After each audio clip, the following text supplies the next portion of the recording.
प्रचण्ड र बाबुराम विरुद्ध युद्ध अपराधको मुद्दा चलाएर कारबाही गर्न माग गर्दै सर्वोच्चमा रिट दर्ता।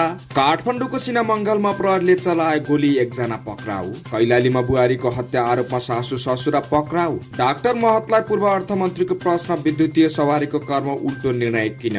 विद्यालयका कर्मचारी र इसिडी शिक्षक थाल ठट्टाउँदै प्रदर्शनमा। मधेसको माग पूरा भएको छैन, आन्दोलनका लागि तयार रहनुहोस् सीके रावत। आउँदो वर्षदेखि बजेट बिहान 10 बजे ल्याउ, सांसद गिरी। सुदूरपश्चिमको नाम फेरेर खप्तर थारूहाट प्रदेश राख्न नागरिक उन्मुक्ति पार्टीको माग। गेटा मेडिकल कलेज बारे एमाले माग, सुदूरपश्चिम सरकारको धारणा। बढ्दो गर्मी र खडेरीको असर, खेतमै सुके मकैका बोट, मर्न थाले धान र कोदोको बिउ। वीरगञ्जमा नाला सफा गर्ने क्रममा 102 राउन्ड गोली भेटियो। प्रधानमन्त्रीको पशुपति यात्रा देखाउनका लागि मातृ राजेन्द्र निङदेन। सांसदमा राज संस्थाको वकालत नगर्न ज्ञानेन्द्र साईलाई माओवादी सांसद दाहालको चेतावनी। गगन थापाको गुनासो, बजेट निर्माणमा आधिकारिक प्रयोग नगरेका कारण सरकारले हामीलाई हेप्छ। ज्ञानेन्द्र साईले मागे प्रधानमन्त्रीको राजीनामा। कोशी, बागमती र गण्डकी प्रदेशको पहाडी भूभागमा हल्का वर्षाको सम्भावना। नमस्कार, खबर दैनिकको खबर बुलेटिनमा यहाँलाई हार्दिक स्वागत छ। म किसान नेपाली। सदाका जस्तै आज पनि विभिन्न खबर बुलेटिन, देश विदेशका घटनाक्रम, राजनीतिक खबर, खेल खबर, मौसम खबर सँगै उपस्थित भइसकेका छौं। यदि तपाईलाई हामीप्रति कुनै सल्लाह सुझाव एवं प्रतिक्रिया छन् भने तलको कमेन्ट बक्समा उल्लेख गरिदिनु होला। तपाईले हामीलाई कहाँदेखि हेर्दै हुनुहुन्छ त्यो पनि हामीलाई उल्लेख गर्नु होला। यदि तपाईले हाम्रो च्यानल सब्स्क्राइब गर्नुभएको छैन भने सब्स्क्राइब गरिदिनु होला। सँगै रहेको बेल आइकन थिचिदिनु होला, जसले गर्दा तपाईँ समक्ष हाम्रा नयाँ अपडेटहरू सजिलै प्राप्त हुनेछन्। आउनुहोस् खबर सुरु गरौं। प्रचण्ड र बाबुराम विरुद्ध युद्ध अपराधको मुद्दा चलाएर कारबाही गर्न माग गर्दै सर्वोच्चमा रिट दर्ता भएको खबरबाट। प्रधानमन्त्री तथा नेकपा माओवादी केन्द्रका अध्यक्ष पुष्पकमल दाहाल प्रचण्ड र तत्कालीन माओवादी नेता तथा पूर्व प्रधानमन्त्री डाक्टर बाबुराम भट्टराई विरुद्ध अपराधको मुद्दा चलाएर कारबाही गर्न माग गरिएको रिट निवेदन सर्वोच्च अदालतमा दर्ता भएको छ। पूर्व बाल लडाकु लेनिन विष्ट समेतले दिएको रिट निवेदनलाई आइतबार सर्वोच्च अदालतले दर्ता गरेको हो। गत शुक्रबार रिट निवेदनलाई दरपीट गर्ने आफ्नै प्रशासनको निर्णय खारेज गर्दै न्यायाधीश आनन्द मोहन भट्टराईको एक इजलासले रिट दर्ता गर्ने आदेश दिएको थियो। सोही आदेश अनुसार आइतबार रिट दर्ता गरिएको निवेदक विष्टले जानकारी दिए। नाबालकलाई तत्कालीन माओवादीले बाल सेनाको रूपमा प्रयोग गरेर युद्ध अपराध गरेको दावी गर्दै रिट निवेदनमा प्रचण्ड र भट्टराई विरुद्ध युद्ध अपराधको मुद्दा दर्ता गरी कारबाही गर्नुपर्ने माग गरिएको छ। साथै प्रधानमन्त्रीबाट प्रचण्डलाई निलम्बन गरिनुपर्ने माग गरिएको छ। आइतबार दर्ता भएको उक्त रिटमाथि मंगलबार सुनवाईको मिति तोकिएको छ। काठमाडौँमा लागु औषध ओसार पसारमा संलग्न गिरोह पक्राउ गर्ने क्रममा प्रहरीले गोली चलाएको छ। लागु औषध नियन्त्रण ब्युरोको टोलीले ओसार पसार संलग्नको आशंकामा पक्राउ गर्ने क्रममा विकास भगतमाथि गोली चलाएको हो। प्रहरीको गोली लागेर घाइते भएका उनलाई उपचारका लागि काठमाडौँ मेडिकल कलेज पठाइएको लागु औषध नियन्त्रण ब्युरोका प्रमुख गोविन्द थपलियाले जानकारी दिए। भगतबाट प्रहरीले 10 ग्राम लागु औषध नियन्त्रणमा लिएको छ। ठूलो मात्रामा लागु औषध ओसार पसार गरेको आशंकामा ब्युरोबाट प्रहरी निरीक्षकको टोलीले भगतलाई पछाएको थियो। भगत एक घरभित्र प्रवेश गरेपछि प्रहरी पनि पुगेको थियो। ब्युरोका प्रमुख थपलियाका अनुसार भगतले प्रहरी टोलीमाथि आक्रमण गरेपछि गोली चलाइएको हो। कैलालीमा बुहारीको हत्या आरोपमा सासू ससुरा सहित 3 जना पक्राउ परेका छन्। कैलालीको गौरीगंगा नगरपालिका 2 की कविता बुढाथोकीको शव सामुदायिक वनमा खाल्टो खनेर पुरेको अवस्थामा फेला परेको थियो। सोही घटनाको अनुसन्धानको क्रममा प्रहरीले कविताका ससुरा 52 वर्षीय दिल्ली सिंह बुढा, उनकी श्रीमती 50 वर्षीय लहरी बुढा र जोय नाता पर्ने भजनी नगरपालिका 4 का 41 वर्षीय जयवीर बुढालाई नियन्त्रणमा लिएको हो। जिल्ला प्रहरी कार्यालय प्रहरी निरीक्षक खगेन्द्र साउदले दिल्ली सिंह र उनकी श्रीमतीले घरयासी विवादमा बुहारी कविताको हत्या गरेर सब जंगलमा गाडेको र जोय नाता पर्ने जयवीरले उनीहरूलाई सहयोग गरेको अभियोगमा पक्राउ गरिएको जानकारी दिए। प्रारम्भिक अनुसन्धानका क्रममा 18 जेठमा पारिवारिक विवादका क्रममा ससुरा दिल्ली सिंहले भान्सा कोठामा रोटी पकाइरहेकी कवितालाई चिरपटेले हानेर हत्या गरेको देखिएको प्रहरी निरीक्षक साउदले जानकारी दिए। बुहारीको हत्या गरेपछि दिल्लीले श्रीमतीको सहयोगमा शव डोकोमा हालेर घरभन्दा करिब 3 किलोमिटर टाढा पर्ने गैरीगाउँ नगरपालिका 1 को केदारेश्वर सामुदायिक वनमा पुर्याएर 8 फिट गहिरो खाल्टो खनेर गाडेको आरोप छ। पूर्व अर्थमन्त्री विष्णु पौडेलले विद्युतीय सवारीको करमा उल्टो निर्णय लिएको बताएका छन्। उनले तुलनात्मक रूपमा कम किलोवाट क्षमतामा र सार्वजनिक विद्युतीय गाडीको भन्सार र अन्तःशुल्क बढाउने र महँगा विद्युतीय गाडीको भन्सार तथा अन्तःशुल्क घटाउने निर्णयको औचित्य पुष्टि गर्न माग गरे। बजेटमाथि संसदमा भएको छलफलमा भाग लिँदै एमाले उपाध्यक्ष पौडेलले भने यो उल्टो निर्णयको औचित्य के हो? विद्युतीय सवारीको भन्सार तथा अन्तःशुल्कलाई रेसनलाइजेसन गर्न गरिएको अर्थमन्त्रीको दावीलाई तथ्यले गलत साबित गरेको उनले बताए। नेसनलाइजेसन गर्न यस्तो उल्टो निर्णय गरिन्छ। पूर्व अर्थमन्त्री पौडेलले भने विद्युत खपत बढाउने, पेट्रोलियम पदार्थको आयातसँगै व्यापार घाटा कम गर्न र वातावरण संरक्षण गर्न प्रतिकूल हुने यस्तो निर्णय किन गर्नु परेको हो। विद्युतीय सवारीको करको दर परिवर्तन हुनु र बजेटको ठिक अगाडि 1100 गाडी भित्रुनुलाई संयोग मात्र भनेर चित्त बुझाउन नसकिने उनले बताए। सामुदायिक विद्यालयमा कार्यरत कर्मचारी र प्रारम्भिक बाल विकास ECD शिक्षकहरूले काठमाडौँको माइतीघर मण्डलामा प्रदर्शन गरेका छन्। नेपाल विद्यालय कर्मचारी परिषदको अगुवाईमा केही हप्तादेखि आन्दोलन गरिरहेका कर्मचारीहरूले हिजो आइतबार थाल घण्टी लगायतका भाँडाकुँडा हटाउँदै नाराबाजी गरेका छन्। प्रदर्शनकारीहरूले शिक्षा क्षेत्रको समस्या समाधान गर्न आवश्यक संघीय शिक्षा ऐन जारी गर्न, बुँदा नम्बर 127 खोइ श्रम शोषण बन्द गर लगायतका नारा लेखिएका प्ले कार्ड प्रदर्शन गरेका छन्। प्रदर्शनकारीहरूले विद्यालयका PN र लेखापालको न्यूनतम पारिश्रमिकको माग गरेका छन्। सरकारको नीति तथा कार्यक्रमको बुँदा नम्बर 127 मा सेवा सुविधा बढाउने भनिए पनि बजेटमा त्यस कुरा नआएकोले आन्दोलन गर्नु परेको उनीहरूको भनाइ छ। ECD शिक्षकहरू महिनाको 8,000 रुपियाँ पारिश्रमिकमा काम गर्दै आएका छन्। केही पालिकाले विद्यालय कर्मचारीलाई बाल विकास शिक्षकलाई रकम थप गरेर महिनाको 17,000 रुपियाँ पारिश्रमिक दिने गरेको भए पनि धेरै जस्तो पालिकाले रकम थपेका छैनन्। जनमत पार्टीका अध्यक्ष डाक्टर CK रावतले मधेसका कुनै पनि अधिकार प्राप्त नभएको दावी गर्दै आन्दोलनका लागि तयार रहन कार्यकर्तालाई निर्देशन दिएका छन्। पर्सामा शनिबार आयोजित पार्टी प्रवेश कार्यक्रमलाई सम्बोधन गर्दै उनले सो निर्देशन दिएका हुन्। अध्यक्ष रावतले मधेस आन्दोलनको माग 22 वटा जिल्लालाई एउटै बनाउने रहेको तर 8 वटा जिल्लामा समिति भएको भन्दै आन्दोलनको आवश्यकता रहेको धारणा राखे। उनले भने हाम्रो कुनै पनि माग पूरा भएको छैन। अहिले नागरिकताको समस्या समाधान भएको भनिन्छ तर त्यो पनि कार्यान्वयन हुन्छ कि हुँदैन भन्ने ठेगान छैन। त्यसैले आन्दोलन गर्न आवश्यक छ। जनमत पार्टी सांसद र मन्त्री बन्न र बनाउनका लागि आएको पार्टी नभएको उनको भनाइ छ। अध्यक्ष रावतले भने अरू कुनै पार्टीले एउटा मन्त्रालय पाउने बित्तिकै ती पार्टीका अध्यक्ष नै सरकारमा जान तछाड मछाड गर्ने तर जनमत पार्टीका अध्यक्षले अरूलाई पठाएको छ। आफ्ना लागि पद र पैसा ठुलो नरहेको पनि उनले बताएका छन्। नेपाली कांग्रेसका सांसद दीपक गिरीले आगामी आर्थिक वर्षदेखि बजेट घोषणा बिहान 10 बजे गर्नुपर्ने बताएका छन्। आइतबारको प्रतिनिधि सभा बैठकमा बोल्दै सांसद गिरीले भारतको तत्कालीन कम्पनी सरकारको सिको गर्दै नेपालमा पनि दिउँसो 4 बजे बजेट घोषणा गरिएको भन्दै आगामी आर्थिक वर्षदेखि बिहान 10 बजे घोषणा गर्नुपर्ने धारणा राखेका हुन्। तत्कालीन भारतमा कम्पनी सरकार रहँदा बेलुका 4 बजे घोषणा गर्नुको रहस्य इङ्ल्यान्डमा बिहान 10 बजेको हुने र ब्रिटिसहरूलाई उपयुक्त समय पारिएको भन्दै नेपालले त्यो कुराको सिको गरिरहनु आवश्यक नभएको सांसद गिरीले बताएका छन्। यो मुलुकमा सधैँ बजेट भाषणहरू बेलुका 4 बजे हुने, किन बिहान 10 बजे नहुने, किन 12 बजे नहुने। चाहे मल्टिपार्टी डेमोक्रेसी आएपछि होस् चाहे गणतन्त्रमा आएपछि होस् मुलुकको बजेट 4 बजे हुने उनले भने। म सबै सरकार समक्ष प्रतिपक्ष सबैलाई भन्छु अब आउँदो हाम्रो बजेट 4 बजे होइन 10 बजे आउनुपर्छ।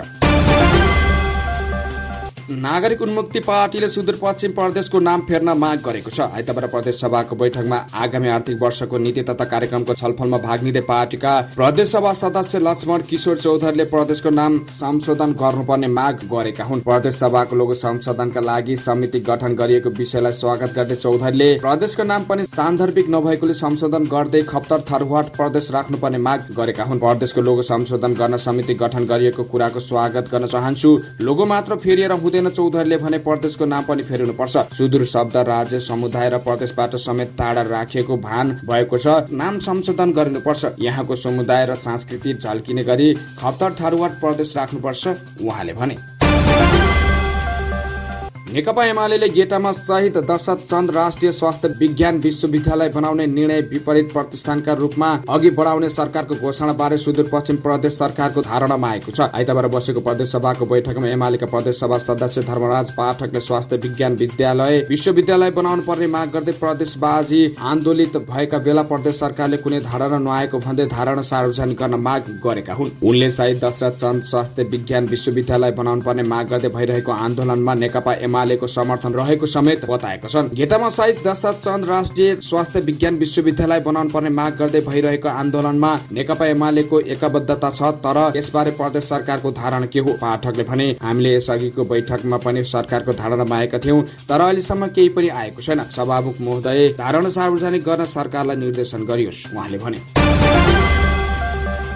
रूपन्देहीको तिलोतमामा जीप दुर्घटना हुँदा एकजनाको मृत्यु भएको छ, 5 जना घाइते भएका छन्। दुर्घटनामा परि मृत्यु हुनेमा जीपका चालक अर्घाखाँचीको छत्रदेव गाउँपालिका 6 का 32 वर्षीय विकास श्रेष्ठ रहेको प्रहरीले जनाएको छ। भैरहबाट बुटोलतर्फ आउँदै गरेको बाद 1438 नम्बरको स्कर्पियो जीप सिद्धार्थ राजमार्ग अन्तर्गत तिलोतामा 3 शान्ति कुञ्जमा दुर्घटना भएको हो। जीप अनियन्त्रित भई बिजुलीको पोलमा ठोकिँदा गम्भीर घाइते भएका श्रेष्ठको बुटोल स्थित चौराहा अस्पतालमा उपचारका क्रममा मृत्यु भएको हो। दुर्घटनामा परि जीपमा सवार अन्य 5 जना घाइते भएका छन्। घाइते हुनेमा 27 वर्षीय सुशान्त श्रेष्ठ, 18 वर्षीय विप्लव श्रेष्ठ, 54 वर्षका सुरेन्द्र श्रेष्ठ, 31 वर्षका विज्ञान श्रेष्ठ, 35 वर्षका विशाल श्रेष्ठ रहेको प्रहरीले जनाएको छ। घाइतेहरूको चौराहा अस्पतालमा उपचार भइरहेको र घटनाबारे थप अनुसन्धान जारी रहेको प्रहरीले जनाएको छ। गेटा मेडिकल कलेजलाई शहीद दशरथ चन्द राष्ट्रिय स्वास्थ्य विज्ञान विश्वविद्यालय बनाउने निर्णय कार्यान्वयनको माग गर्दै हिजो सुदूरपश्चिममा आम हडताल गरिएको छ। विश्वविद्यालय स्थापनार्थ गठित संघर्ष समितिले आन्दोलनका कार्यक्रम अन्तर्गत हिजो सुदूरपश्चिम प्रदेशमा आम हडताल गरेको हो। हडतालका कारण प्रदेशका 9 वटै जिल्लामा बिहानैदेखि लामो तथा छोटो दूरीका सवारी साधन चल्न सकेका थिएनन्। विभिन्न जिल्लामा रात्रिकालीन सवारी साधन भित्रिने क्रम भने जारी रहेको प्रदेश ट्राफिक प्रहरी कार्यालय अत्तरियाले जानकारी दिएको छ। शैक्षिक संस्था बजार व्यवसाय पनि सञ्चालन हुन सकेका थिएनन्। जिल्ला प्रहरी कार्यालय कैलालीका प्रहरी निरीक्षक खगेन्द्र साउदले हडतालका कारण अत्यावश्यक बाहेक सबै सेवा प्रभावित भएको जानकारी दिएका थिए। दाङमा बाघको छाला हड्डीसहित 4 जना पक्राउ परेका छन्। पक्राउ पर्नेमा राजपुर गाउँपालिका 7 का 31 वर्षीय वीरबहादुर पुन, सोही ठाउँका 40 वर्षीय आसाराम विक, 25 वर्षीय देवबहादुर विक र रोल्पामाटी गाउँपालिका 3 का 28 वर्षीय अमललाल घटी मगर रहेका छन्। पूर्व पश्चिम राजमार्ग अन्तर्गत लम्हाई नगरपालिका 9 को अमलियामा 22 प 9072 नम्बरको मोटरसाइकल खानतलासी गर्ने क्रममा शुक्रबार बिहान 11 बजे पक्राउ गरिएको जिल्ला प्रहरी कार्यालय दाङका डीएसपी राजकुमार गौतमले जानकारी दिए। पक्राउ परेकाहरूबाट 9 फिट 6 इन्च लामो, 5 फिट 20 इन्च चौडाइ भएको बाघको छाला र 141 वटा हड्डी, 8 किलो 430 ग्राम बरामद गरिएको डीएसपी गौतमले जानकारी दिएका छन्। पक्राउ परेका माथि थप अनुसन्धान भइरहेको प्रहरीले जनाएको छ। कृषि तथा पशुपन्छी विकास मन्त्री वेदराम भुषालले यो वर्षका लागि चाहिने रासायनिक मल खरिद गरिसकेको भन्दै अभाव नहुने बताएका छन्। शनिबार भरतपुरमा नेकपा एकीकृत समाजवादीको जिल्ला अधिवेशनमा बोल्दै उनले यो वर्षका लागि आवश्यक मल खरिद गरिसकेको र केही मल आइसकेको पनि दावी गरे। यो वर्ष चाहिने जति मल खरिद गरिसकिएको छ, केही आइसकेको छ, केही आउने क्रममा छ। धेरै ठूलो संकट पर्दैन। हाम्रो धेरै जमिन बाँझो छ। त्यो बाँझो जमिनलाई उपयोग गर्नका लागि बाँझो जमिन उपयोग गर्ने नीति र बजेट छुट्याउने काम गरेका छौं उनले भने। मन्त्री भुषालले बाँझो जमिन उपयोग गर्ने नीति बनाएर बजेट छुट्याउने काम भएको बताएका छन्।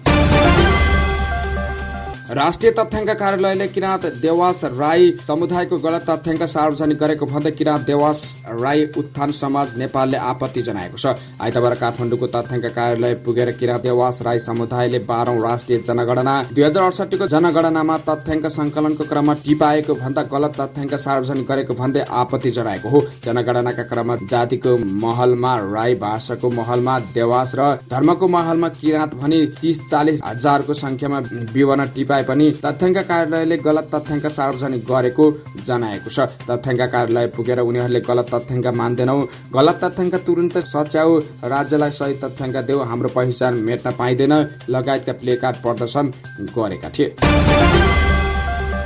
नेपाल विद्युत प्राधिकरणले पिछडिएका तथा आर्थिक रूपमा विपन्न परिवारलाई निशुल्क विद्युत मिटर वितरण गरेको छ। प्राधिकरणले मध्य प्रदेशमा पर्ने मोहत्तरीको गौशाला र धनुषाधाम वितरण केन्द्र अन्तर्गतका क्षेत्रमा बसोबास गर्ने विपन्न परिवारलाई निशुल्क विद्युत मिटर वितरण गरेको हो। प्राधिकरणले देशभर रहेका आफ्ना वितरण केन्द्रहरू मार्फत विपन्न परिवारलाई निशुल्क मिटर उपलब्ध गराएर विद्युत जडान गरिदिँदै आएको छ। विपन्न परिवारले प्राधिकरणको मापदण्ड अनुसारको 5 देखि 30 एम्पियर क्षमताको बक्स को single phase energy meters MCB box निशुल्क पठाउनेछन्। प्राधिकरणले मिटर जडानका लागि सेवा शुल्क लिँदैन। मिटरको 1935 रुपियाँ, एमसीबी को मूल्य अधिकतम 2 वटा पोल, झण्डै 100 मिटरसम्मको सर्भिस केबल जडान गर्दा लाग्ने सेवा शुल्क सहित नयाँ मिटर जडान गर्दा प्रति घर 12,000 देखि 15,000 रुपियाँ खर्च हुन्छ। प्राधिकरणका कार्यकारी निर्देशक कुलमान घिसिङले मोहत्तरीको गौशाला र धनुषाधाम वितरण केन्द्र अन्तर्गतका पालिकाहरूमा बसोबास गर्ने विपन्न वर्गका परिवारलाई निशुल्क मिटर वितरण गर्नु भएको हो।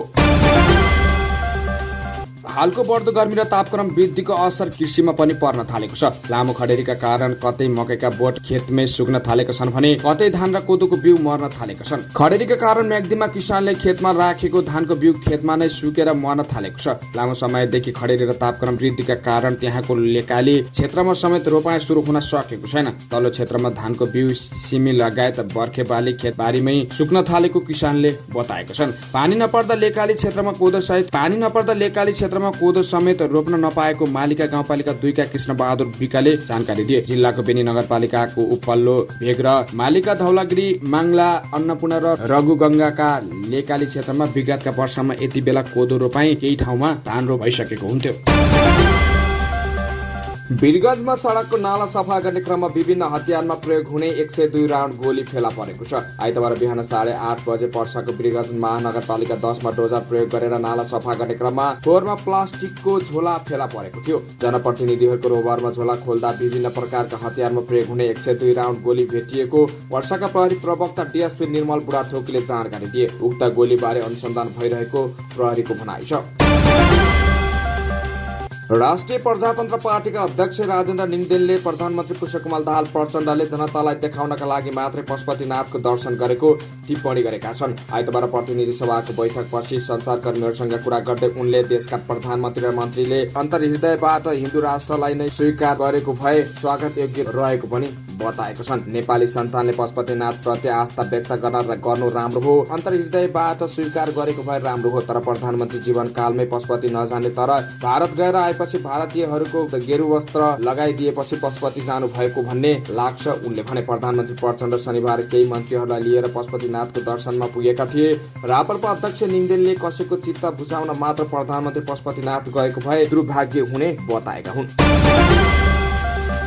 नेकपा माओवादी केन्द्रका सांसद लेखनाथ दाहालले राष्ट्रिय प्रजातन्त्र पार्टीका प्रमुख सचेतक ज्ञानेन्द्र बहादुर शाहीलाई सांसदमा राजतन्त्रको वकालत नगर्न चेतावनी दिनुभएको छ। आइतबार प्रतिनिधि सभा बैठकपछि सञ्चारकर्मीसँग कुराकानी गर्दै सांसद दाहालले रापरपा प्रमुख सचेतक शाहीले सांसद बैठकमा अराजकता देखाएको आरोप लगाउनुभयो। उहाँले यो सांसदले राजतन्त्रलाई नचिन्ने भन्दै शाहीलाई संविधान र गणतन्त्र मान्न आग्रह गर्नुभयो। उहाँले सांसद राज संस्थाको पैरवी गर्ने ठाउँ नभएको भन्दै रत्नपार्कमा र जुम्लामा गएर राज संस्थाको पक्षमा आम सभा गर्न आग्रह गर्नुभयो। उहाँले भन्नुभयो उहाँ ज्ञानेन्द्र शाही असाध्य अराजक हो। चिहानमा पुगेको राज संस्था फेरि बिउताउँछु, मरिसकेको लासलाई फेरि म पुनर्जीवन दिन्छु भनेर उहाँले बोलिरहनु भएको छ। उहाँले संसदमा आइसकेपछि संविधान मान्नुपर्छ, संघीय लोकतान्त्रिक गणतन्त्र मान्नुपर्छ। यो संसदले राजतन्त्र चिन्दैन। उनले रत्नपार्कमा भाषण गर्न सक्छन्, जुम्लामा आम सभा गर्न सक्छन्। हामीलाई राज संस्था चाहियो भनेर आफ्नो मुद्दा राख्न सक्छन्। सदन आफ्नो मुद्दा राख्ने ठाउँ होइन, आफ्नो मुद्दाको पैरवी गर्ने ठाउँ होइन,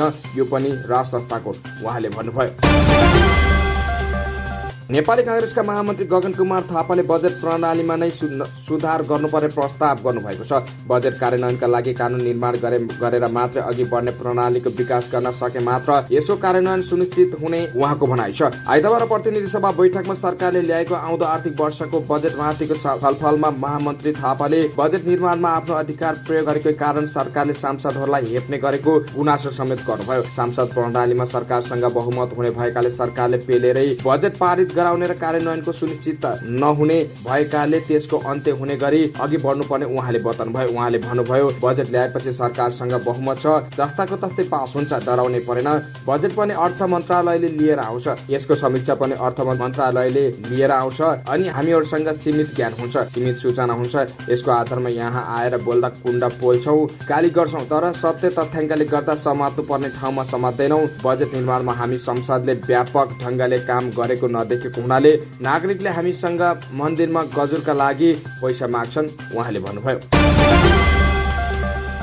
राष्ट्रिय प्रजातन्त्र पार्टी रापरपाका प्रमुख सचेतक ज्ञानेन्द्र शाहीले प्रधानमन्त्री पुष्पकमल दाहाल प्रचण्डको राजीनामा मागेका छन्। प्रतिनिधि सभा बैठकमा समय माग गरी शाहीले प्रचण्ड विरुद्धको सर्वोच्च अदालतमा युद्ध अपराधको मुद्दा दर्ता भएको र सर्वोच्च अदालतले जेठ 30 गते अदालतमा उपस्थित हुन भनेको भन्दै प्रधानमन्त्रीले राजीनामा दिएर अदालतीय प्रक्रिया निष्पक्ष रूपमा अघि बढ्नुपर्ने माग गरे। प्रतिनिधि सभा नियमावली 2069 को नियमित 36 अन्तर्गत सम्मानीय प्रधानमन्त्री ज्यू यो संसद सदस्य पनि हो, तर आज सम्मानीय प्रधानमन्त्री ज्यूको विरुद्धमा वर्षमा सम्मानीय सर्वोच्च अदालतमा युद्ध अपराध जस्तो जघन्य अपराधमा मुद्दा दर्ता भएको छ र सर्वोच्च अदालतले 30 गते सम्मानीय प्रधानमन्त्रीज्यूलाई अदालतमा हाजिर हुन भनेर पर्चा काटिसकेको छ। उनले भने सम्मानीय सभामुख मार्फत सोध्न चाहन्छु, यो 30 गते प्रधानमन्त्रीज्यू अदालतमा जाँदै गर्दा यो देशको प्रधानमन्त्री भएर जानुहुन्छ कि पुष्पकमल दाहाल प्रचण्ड भएर जानुहुन्छ, उहाँले सोध्नुभयो। र समाचारको क्रममा मौसम खबर। हाल देशमा पश्चिमी वायुको साथै बंगालको खाडीको जलवाफ युक्त हावा र बिहार आसपास भएको निम्नचापीय क्षेत्रको आंशिक प्रभाव रहेको मौसम पूर्वानुमान महाशाखाले जनाएको छ, जसको प्रभावले कोशी प्रदेश लगायत देशका पहाडी भूभाग आंशिकदेखि सामान्य बदलिरहेको छ। कोशी प्रदेशको पहाडी भूभागका 1-2 स्थानमा हल्का वर्षा भइरहेको छ। आज दिउँसो कोशी बागमती र गण्डकी प्रदेशका थोरै स्थानहरूमा र बाँकी प्रदेशका पहाडी भूभाग 1-2 स्थानमा चट्टाङ सहित हल्कादेखि मध्यम वर्षाको सम्भावना रहेको छ। राप्ती कोशी बागमती र गण्डकी प्रदेशका थोरै स्थानहरूका साथै मध्य प्रदेश लगायतका देशका बाँकी पहाडी भूभागका 1-2 स्थानमा चट्टाङ सहित हल्कादेखि मध्यम वर्षाको सम्भावना रहेको महाशाखाले जनाएको छ। हवस् त, यिनै खबरसँगै आजलाई खबर दैनिक सकियो। बिदा हुन्छौँ, नमस्कार।